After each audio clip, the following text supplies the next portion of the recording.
Boa noite a todos e a todas que nos acompanham. Estamos iniciando com muita alegria mais um programa, né? Mais um programa no canal Marcelo Barros e com muita alegria. Bem-vinda, irmã Leila Janaína. Olá, boa noite, bem-vindo, Darlan Oliveira, e boa noite a todos e todas que nos acompanham nesse espaço, nessa início, né, de roda de conversa virtual entre os alunos e alunas do curso Teologias da Libertação para os Nossos Dias. E hoje, nosso encontro, como, né, tem sido as nossas aulas, os dois encontros que já tivemos, está recheado de coisas muito boas, profundas e com pessoas maravilhosas. Uma vez mais, bem-vindos e bem-vindas. Muito bem. Nessas rodas de conversa, Jana, todas as sextas-feiras, a gente vai responder as perguntas que foram feitas lá na quarta-feira e também sempre ter um convidado especial, né? As perguntas serão respondidas pelo irmão Marcelo Barros e caso o nosso convidado ou convidada do dia também queira responder. Esse momento é tão importante porque, como eu já dizia lá no curso, né, quando a gente está na aula, o coração vai aquecendo, o desejo de partilhar, de se escutar, são tantas perguntas, e realmente é um curso que não é simplesmente teoria, é prática, é vida. E esses convidados, além de responderem perguntas também, né, para nos ajudarem, eles vão partilhar a vida, a experiência, porque a teologia da libertação é isso, é vida, é experiência. Com certeza, Jana. E aí, para iniciar, né, com esse entusiasmo, com essa alegria, a gente vai retomar o poema que foi recitado lá na quarta-feira. E eu queria convidar, Jana, para você me ajudar também, né? Vocês me deram amigas e companheiros, uniram-me a quem eu nem conhecia, me dão forças para resistir e viver a luta, ombros nos quais posso chorar na agonia. Vocês me dão a liberdade atrevida, que quem prefere viver sozinho nunca terá. Acendem em mim a bondade como um fogo, e mesmo quando quero desistir, me trazem ao lar. Vocês me ensinaram a ver as pessoas e nela distinguir o que une ou diferencia. Consigo agora preferir a dureza com vocês do que o conforto e indiferença com a burguesia. Vocês me ajudam a sempre me reconstruir. Sobre a rocha firme do amor, permanente ação. Sei que não estou acabada. Tenho muito a caminhar, mas com vocês eu vou no caminho da libertação. Maravilha. Esse foi um poema adaptado do Pablo Neruda. E agora, né, como a gente já foi aí falando que esse encontro está recheado de pessoas maravilhosas que vão partilhar experiência, responder perguntas, nós vamos convidar o nosso irmão, assessor desse curso, né, e que hoje vai aí continuar nos ajudando a refletir sobre a temática que na quarta-feira ele já foi explanando para a gente, que é o Marcelo Barros. Bem-vindo aí, vamos né, receber esse irmão e companheiro. Olá, pessoal, que alegria estar de novo com vocês, depois de duas aulas, a aula inaugural e a primeira aula regular, agora essa conversa, onde a gente tem uma roda de conversa entre amigos, amigas, e a gente pode, então, deglutir, mastigar um pouquinho mais o que a gente conversou na quarta-feira. Uma grande alegria para mim, mas eu não estou sozinho. Eu venho trazendo aqui hoje um companheiro, irmão, desses irmãos assim, da vida inteira. A gente daqui a pouco vai celebrar jubileu de ouro de amizade, se fosse possível dizer assim, que é o meu querido irmão Gilberto Carvalho, que todo mundo conhece no Brasil inteiro, e eu convido ele a vir aqui, e ele se dispôs com muita generosidade. Gil, bem-vindo. Muito obrigado, Marcelo. Você não sabe a alegria que eu tive com esse convite e a alegria de poder dialogar com você, com a irmã Leila, Janaína, com Darlan, com Anderson e com todos aqueles que acompanham aqui essa belíssima iniciativa. Eu estive lendo um pouco a estrutura do curso, a proposta, fiquei encantado. Parabéns e conte comigo, estou aqui à sua disposição com muita alegria. Que beleza. Darlan. Então, Marcelo, como a proposta do nosso programa também é uma ponte, né, responder às perguntas que foram feitas na aula anterior, na última aula. Então, o tema da nossa primeira aula foi o que é a teologia da libertação e qual a diferença com as teologias tradicionais. Foi uma verdadeira aula, um berço de aprendizado muito maravilhoso. As respostas no chat foi algo assim muito positivo.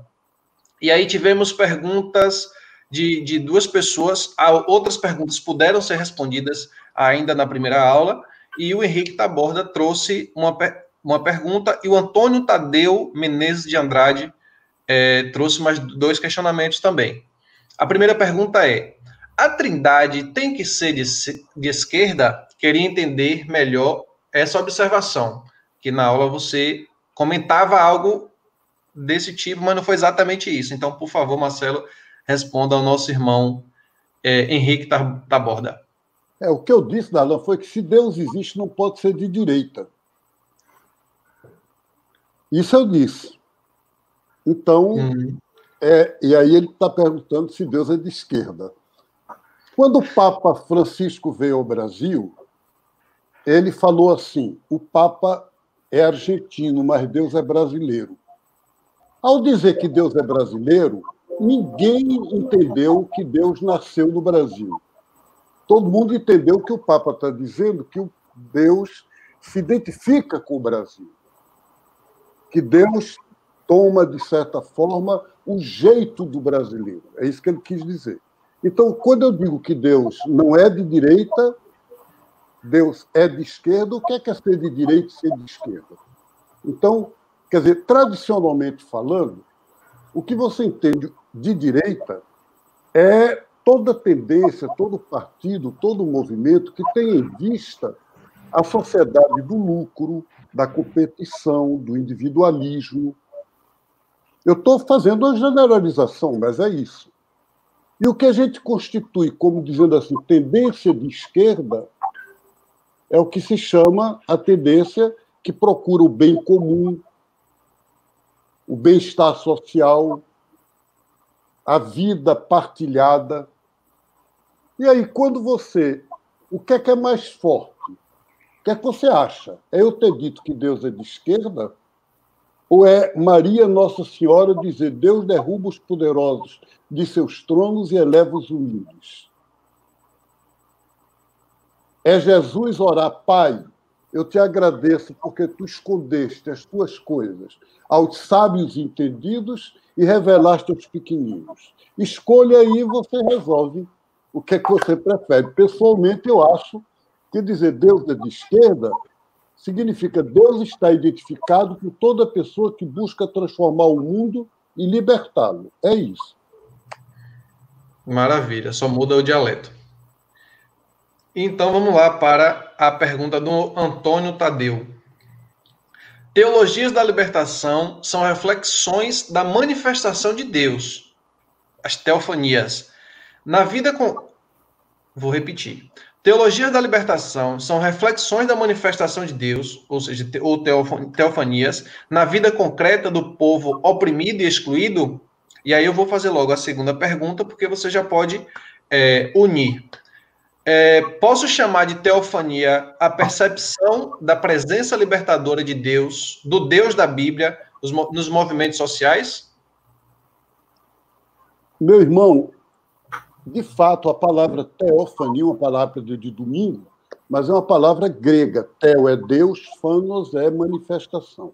Então, quando a gente fala em teofania, é manifestação de Deus, né?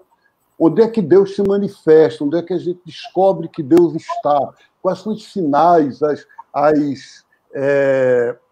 quase como se a gente pudesse dizer assim, os rastros, as expressões pelas quais Deus se mostra para nós. E aí, A gente viu há pouco tempo nos evangelhos de domingo, na Igreja Católica, aquela parábola que dizia a semente é a mesma, mas ela frutifica ou não dependendo do terreno em que caiu. Quer dizer, se o terreno é pedregoso ou é de beira de estrada, a semente não vai germinar. E qual é a semente? Qual é o terreno em que a semente germina? E aí Jesus mostra que o terreno em que a semente germina, que a gente pode praticamente apalpar a presença de Deus, é dos movimentos sociais. É no meio dos pobres, é nos pequenos. E Jesus disse isso, não fui eu.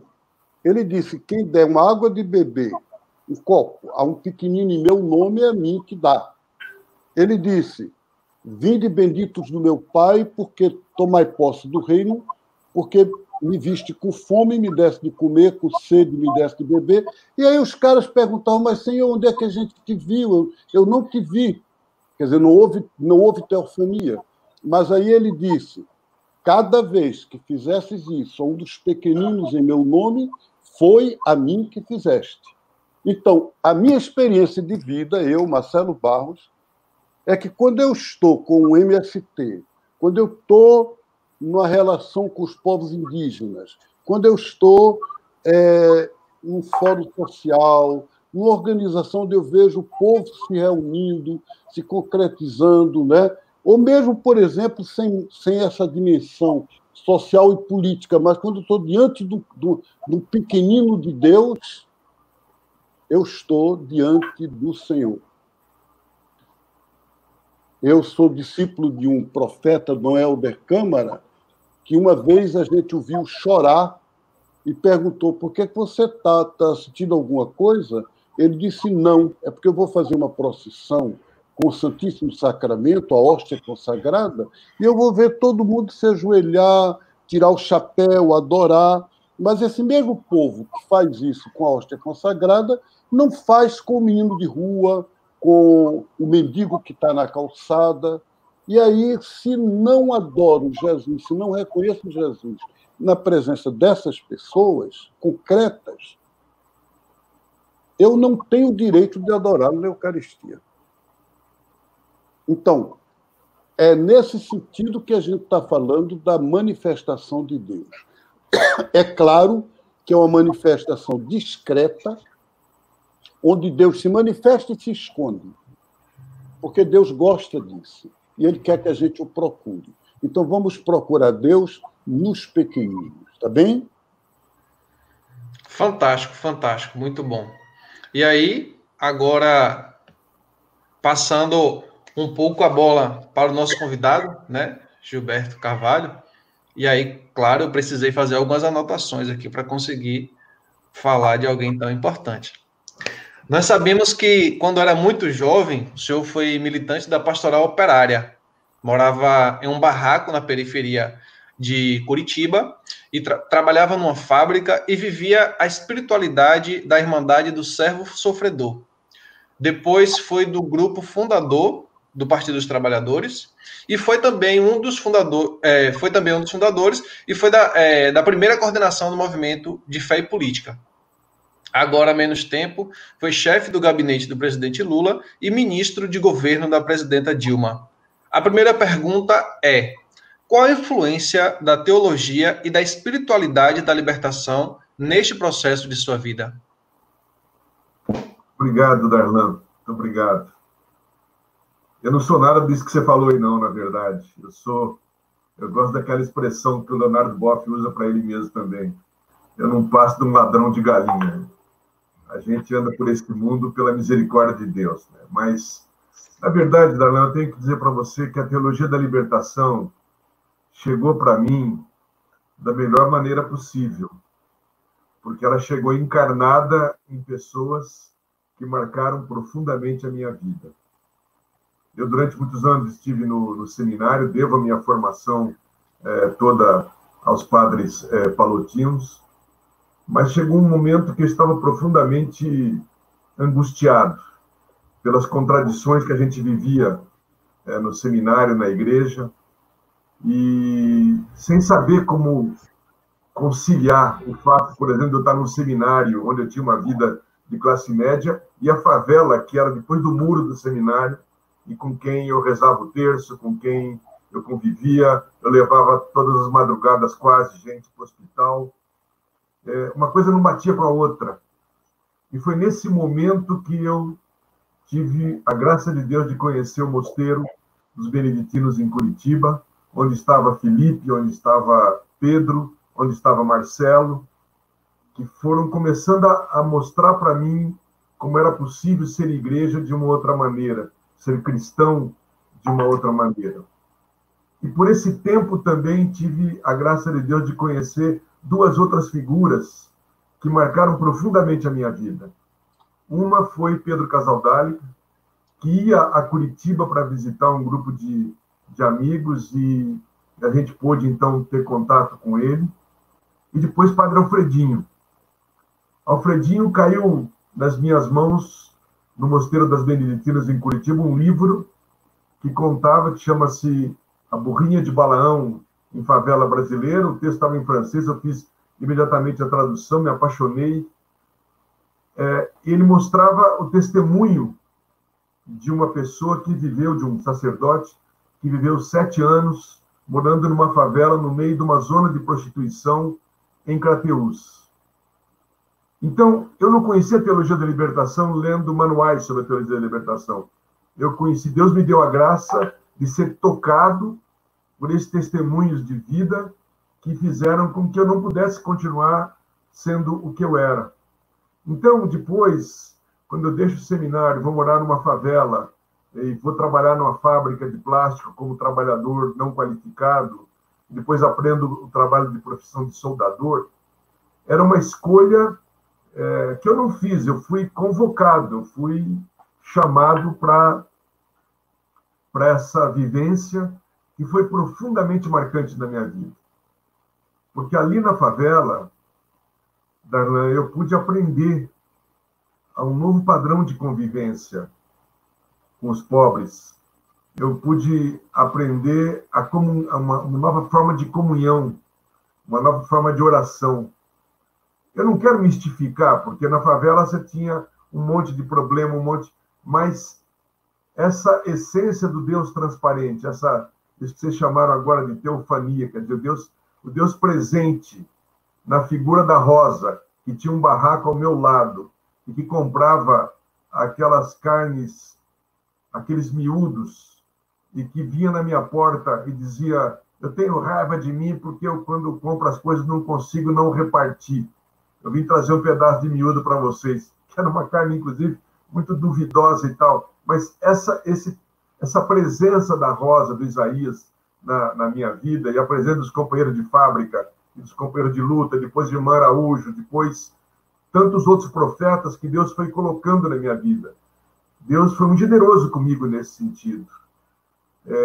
Dom Fragoso, bom, aí Dom Cláudio Umes mais tarde, enfim, são figuras, Dom Tomás Balduino, que foram marcando, foram me dizendo qual é o caminho que eu tinha que seguir.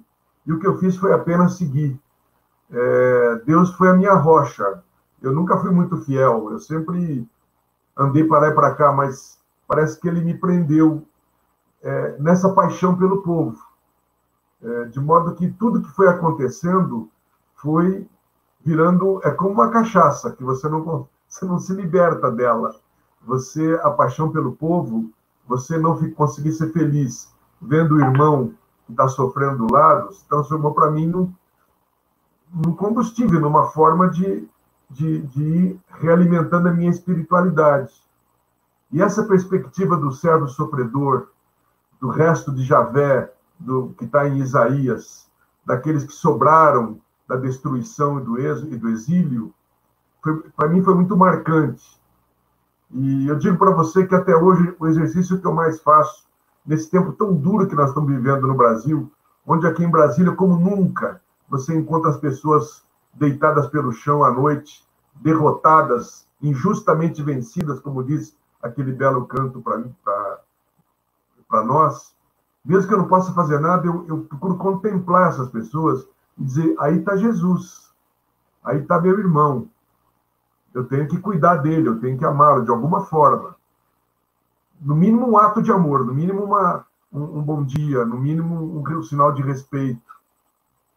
Então, assim, a vida seguiu.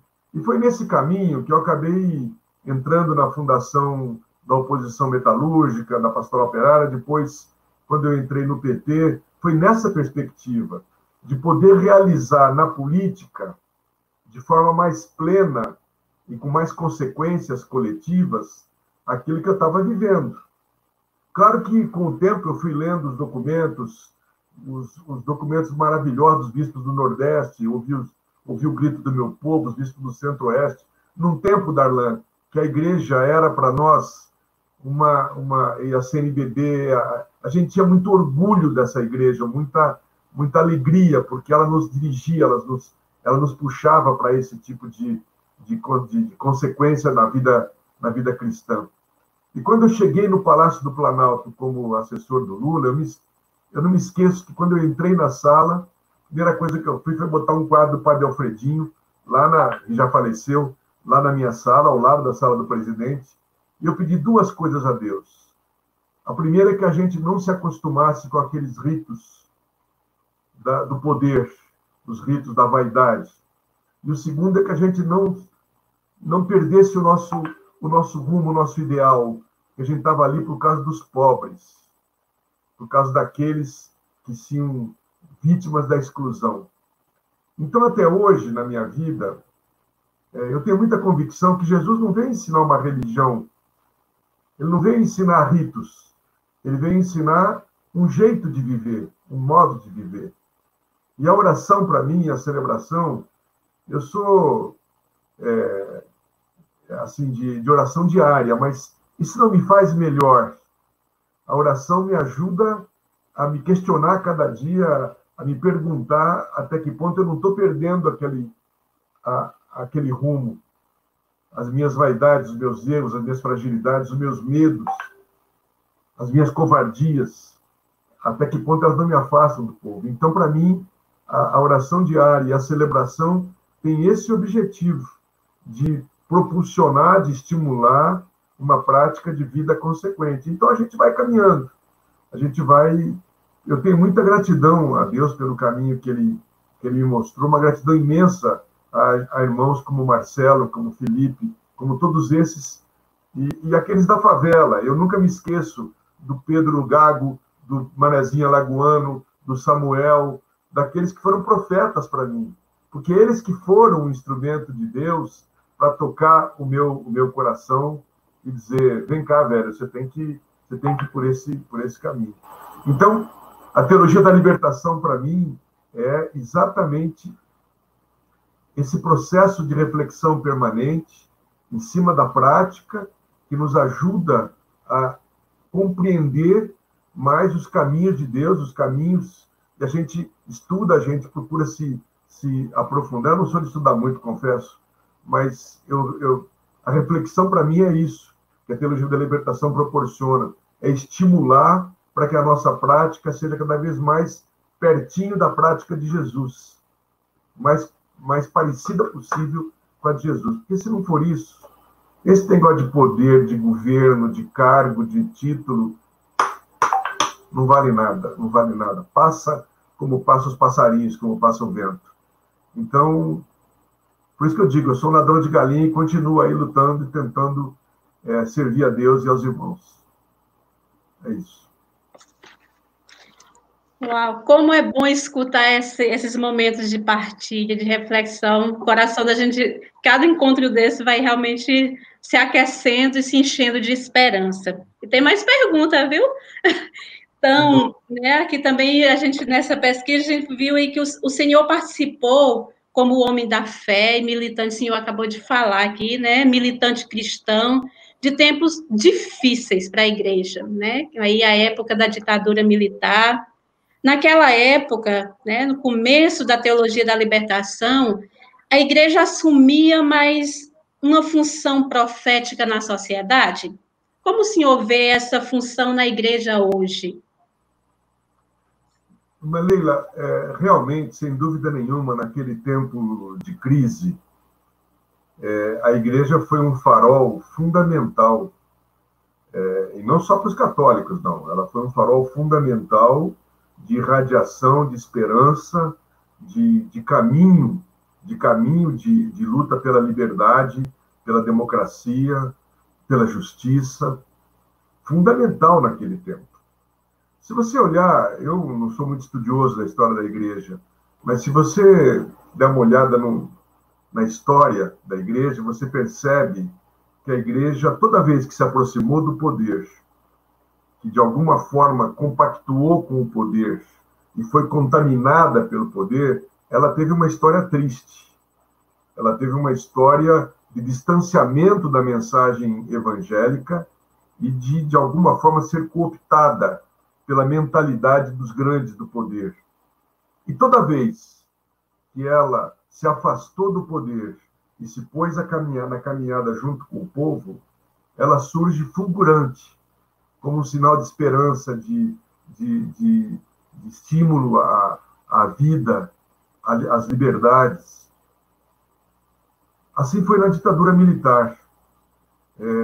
Nós falamos de uma igreja que, em 64, de alguma forma, majoritariamente, apoiou o golpe, que conseguiu, assim como agora eles fizeram com as igrejas e fazem também com parte das igrejas, nesse novo golpe.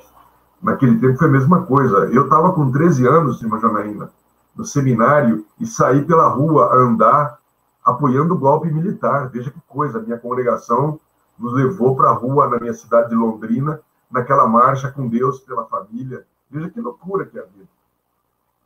E depois, quando a igreja vai vendo o que era de fato a ditadura, e começaram a surgir as torturas, aí surge a figura maravilhosa de Paulo Evaristo Arnos, o cardeal de São Paulo, que quando sabe das prisões, vai lá nas prisões e começa a visitar, e começa a se dar conta do que estava acontecendo, e ao mesmo tempo a experiência com os pobres do Nordeste, de uma igreja que via a morte de perto, e que começou, então, a fazer essa teologia a partir da vida, da luta, ela foi fundamental. Eu diria para você que não haveria a luta contra a ditadura da maneira como ela se deu se não fosse a igreja e se não fosse os milhares, centenas de milhares de militantes da igreja que foram, de alguma forma, empurrados pelo evangelho para constituir os movimentos sociais.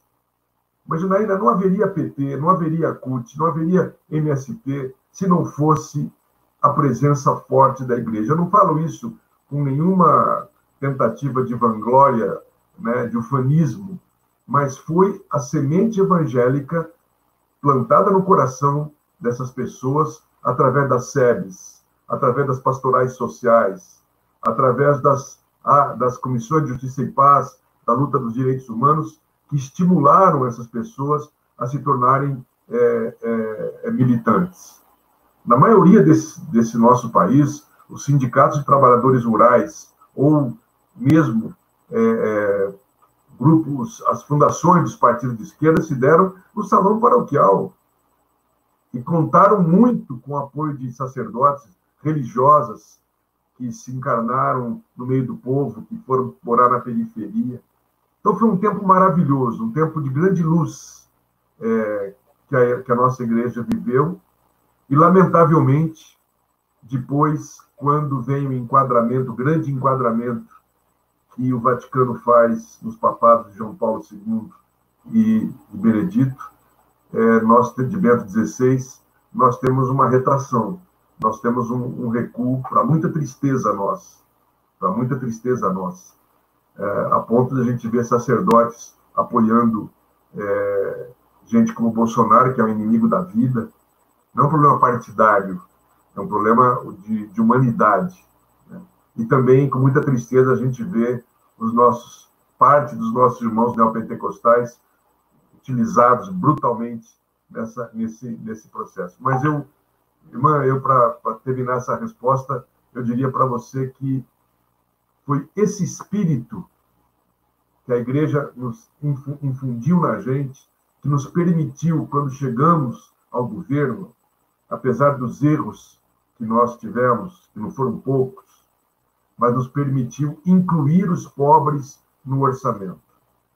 Eu vou me permitir contar para vocês um episódio, só pelo fato de que eu acho que esse episódio é o episódio mais sacramental que eu vivi durante o tempo do governo, e ele só ocorreu, quero insistir nisso, por causa dessa semente evangélica. Quando nós chegamos em Brasília em 2003, o presidente Lula nos orientou que ele não queria que ninguém viesse bater a porta do palácio que não fosse atendido. Fosse para gritar, fosse para xingar, fosse para reivindicar ou para elogiar, que fosse, todo mundo tinha que ser atendido. Tanto que nós montamos um grupo de funcionários ligados ao gabinete que cumpria esse papel de atender.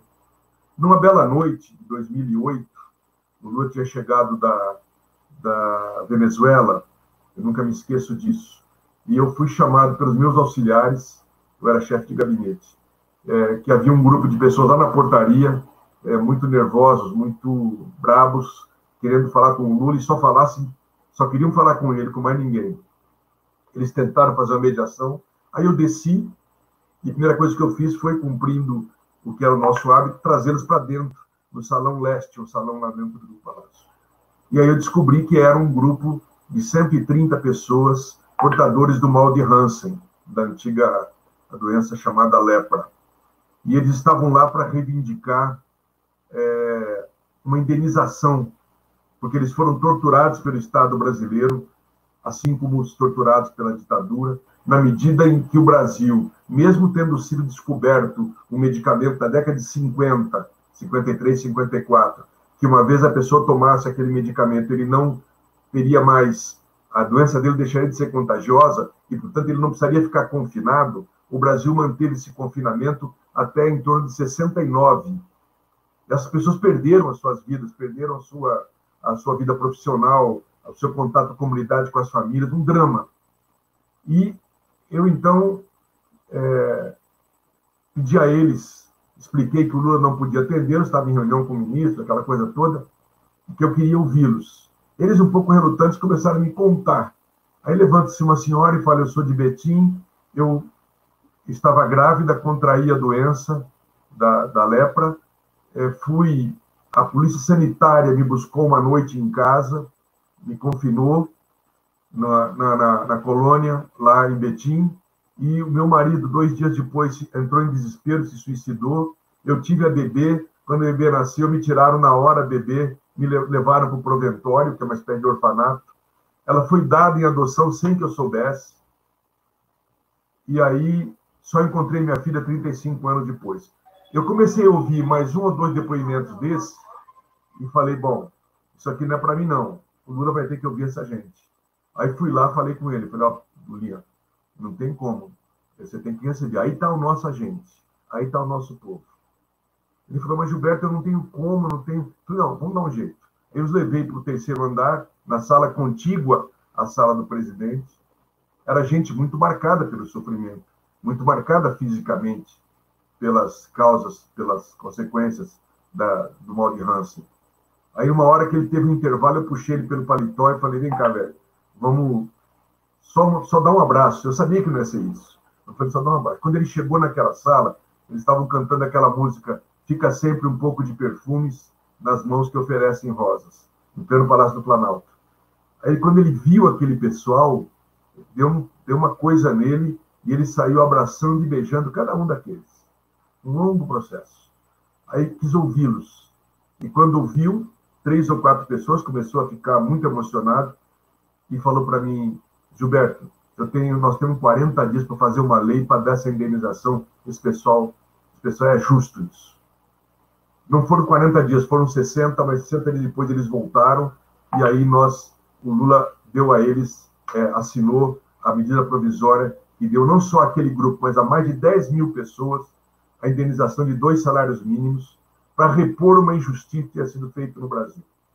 Eu estou contando isso não por ser uma coisa piegas, não é isso. Eu estou contando esse lance, que eu chamo de sacramental, porque isso só aconteceu porque a semente do Evangelho, a semente dessa fraternidade estava tão dentro, tão encharcada dentro da gente, que a gente não tinha como não fazer isso. Então, insisto, e pergunto, quando na história do Brasil isso tinha acontecido antes, ou aconteceu depois? Lamentavelmente, não.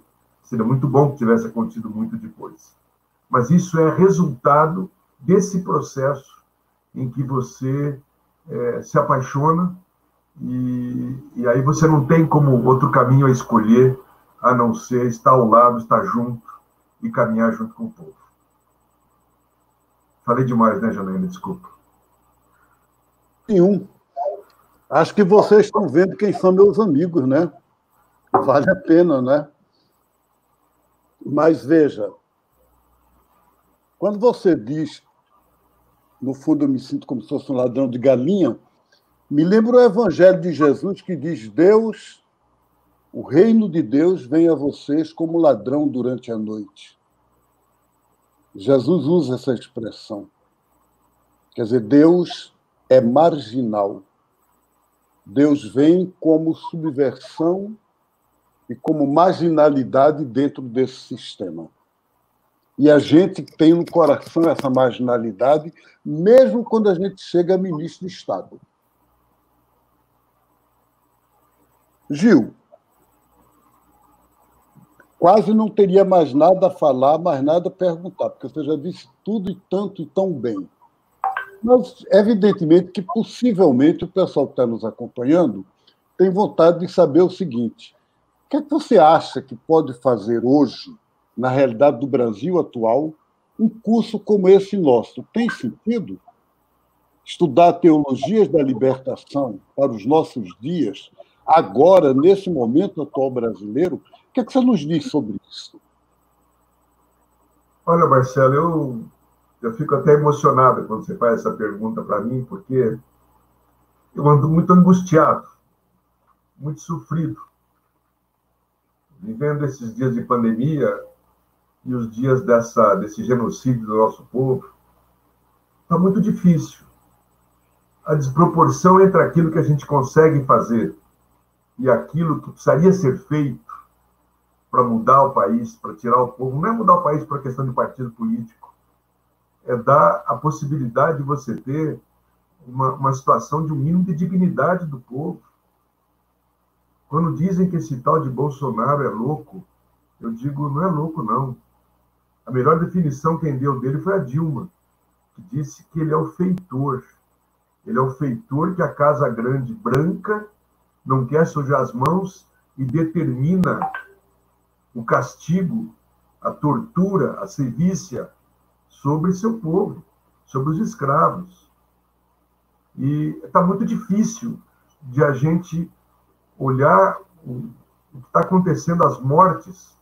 O que me dá mais medo é a naturalização dessas mortes. Fizemos há poucos dias, um grupo cultural de Brasília fez uma manifestação linda aqui, silenciosa, de uma caminhada com balões brancos, que se chamava Quem Partiu é Amor de Alguém. Quem partiu é amor de alguém. E aí os balões subiram para o céu, numa homenagem a esses. Então, Marcelo, mais do que nunca é importante o que vocês estão fazendo. Mais do que nunca, a reflexão, o aprofundamento, a qualificação da nossa gente, a radicalização do processo vira raiz, radicalização no sentido vira raiz. E o cultivo da mística da luta é essencial, porque a nossa luta não será de curto prazo. Por favor, ninguém se engane. Nós não vamos tirar esse Bolsonaro através do Congresso Nacional ou do Supremo. É só quando a gente conseguir fazer o nosso povo se levantar. E para fazer isso, nós temos que nos converter, os partidos, nós todos, temos que nos converter ao povo, reconverter, retomar o velho e fundamental trabalho de convivência solidária, com a mística da luta, com a mística da conscientização do povo. Então, eu fico muito feliz, Marcelo e companheiros, Leila, Darlan, Anderson e todos que nos acompanham. Eu fico muito feliz de ver o que vocês estão fazendo, porque vocês estão plantando sementes. Nem sei se vocês vão ver as sementes colhidas, mas vocês estão plantando sementes essenciais sem o que nós não teremos o grande movimento necessário para a gente fazer a mudança. E o que vocês fazem me deixa mais feliz, porque não é superficial. Porque a mudança superficial, ela até é fácil. Só que se ela não tem profundidade, se ela não tem raízes no humanismo muito profundo, muito radicalizado, e o cristianismo é o humanismo mais radicalizado que existe, a meu juízo, ela não serve para muita coisa. Nós já vivemos no país uma situação, Marcelo, e eu vivi isso dentro de um governo que fez muitas coisas boas, mas os erros que nós cometemos e a falta de profundidade e radicalização em vários aspectos facilitou a volta do golpe, do neoliberalismo.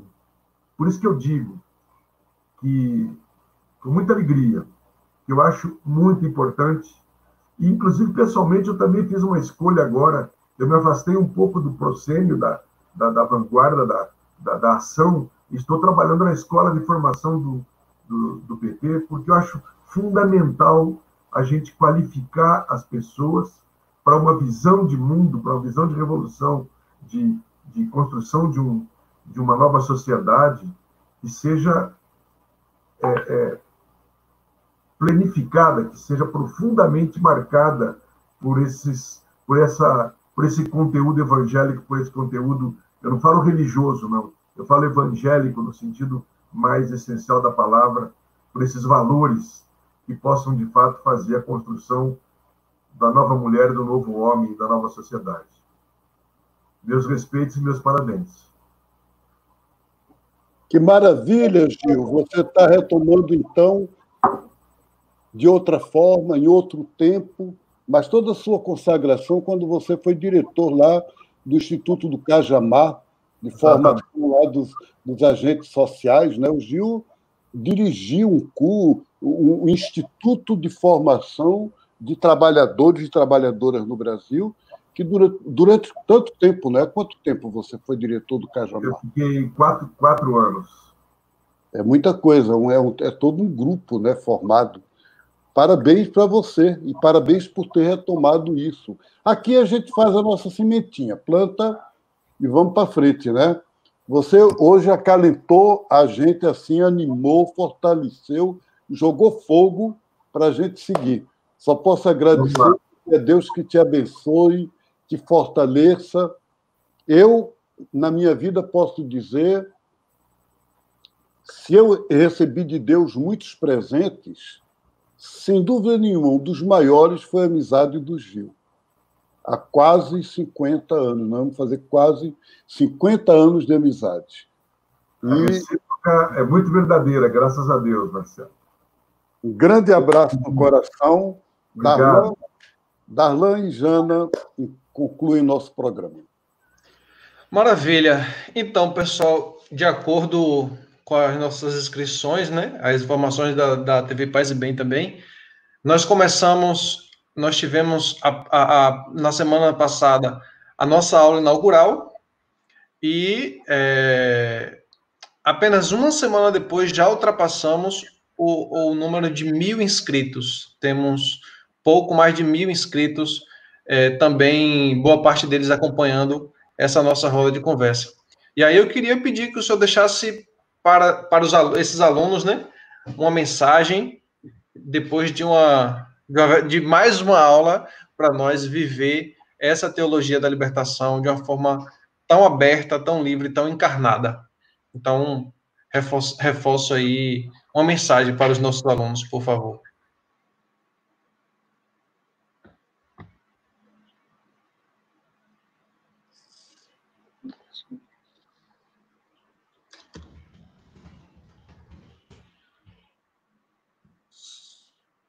Tivemos um probleminha técnico.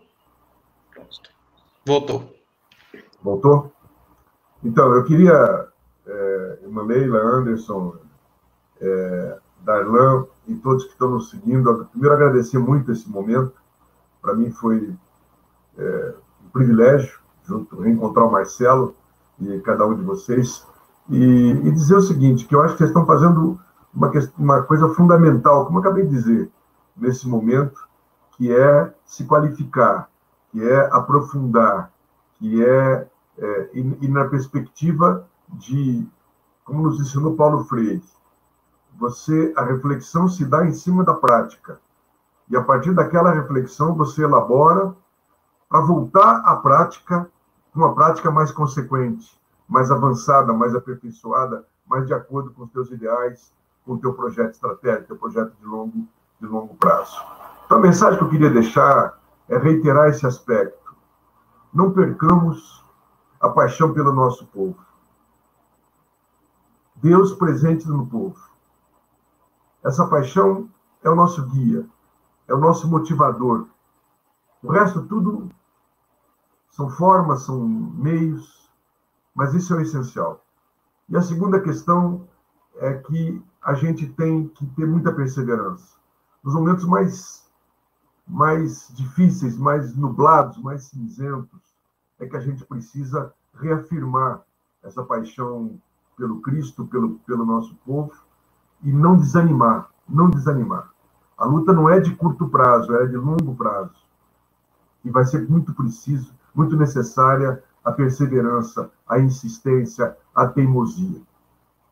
Então, tendo esse amor e essa teimosia, a gente vai vencer. E, se Deus quiser, veremos ainda dias melhores, de mais luzes para a nossa gente, para o nosso povo e também para a nossa igreja. Muitíssimo obrigado. Tenha um ótimo final de semana. Reforço aí, né, os agradecimentos pela participação e espero que tenhamos outros bate-papos aí nessa vivência, nessa caminhada que a gente vai fazendo. E que bom que a semente está lançada, não é isso? Gente, a gente está chegando ao finalzinho do nosso programa, né, da nossa roda de conversa, e na próxima quarta-feira o tema da nossa aula será as opressões que pesam sobre nós e o desafio que elas trazem para a fé cristã e para a teologia. Não é isso, Jana? É isso mesmo, e eu estou aqui com o coração aquecido e agradecido pelas partilhas, pelas, né, as perguntas que foram respondidas, esse momento de refletir, aprofundar, e eu fiquei assim, ficou ressoando em mim o refrão daquela música, põe a semente na terra, não será em vão, não te preocupe a colheita, plantas para o irmão. E é esse convite, né, vamos plantar juntos e juntas a semente do Evangelho, a semente do Evangelho. E mais um recadinho, convite. Na próxima sexta-feira, quarta-feira a gente se encontra para a aula, e aí vão aí as perguntas, o que for surgindo, que a gente vai anotando tudo que der para ir respondendo no momento, a gente vai ir partilhando um pouquinho, as que não a gente traz para esse momento de bate-papo na sexta-feira, que vai ter também, né, outro momento de responder as perguntas, e vamos ter a partilha de vida, porque nosso encontro é isso, não é só reflexão, né, mas é partilha de vida, e quem vai nos ajudar nessa partilha da vida, conversar um pouquinho, cantar para a gente, vai ser o nosso querido irmão e compositor Zé Vicente. Então, sexta-feira, nesse mesmo horário, às 19 horas, na quarta-feira, muita perguntinha para a gente, né, continuar refletindo. E uma boa noite, gratidão a cada um e a cada uma que participou conosco desse momento, cada uma da equipe que está aí preparando, toda a secretaria e, né, cada que esteve hoje aqui nos abrilhantando nesse momento. O Marcelo, o Gilberto, o Darlan e tantos outros que estão aí por trás. Uma boa noite, um bom final de semana. Maravilha. Beijo no coração e até a próxima quarta e sexta. Vou colocar aqui só para, como o Gilberto citou, né? Só um trechinho da música e aí a gente se encontra na próxima semana para ficar com aquele gostinho de quero mais. Beijo no coração.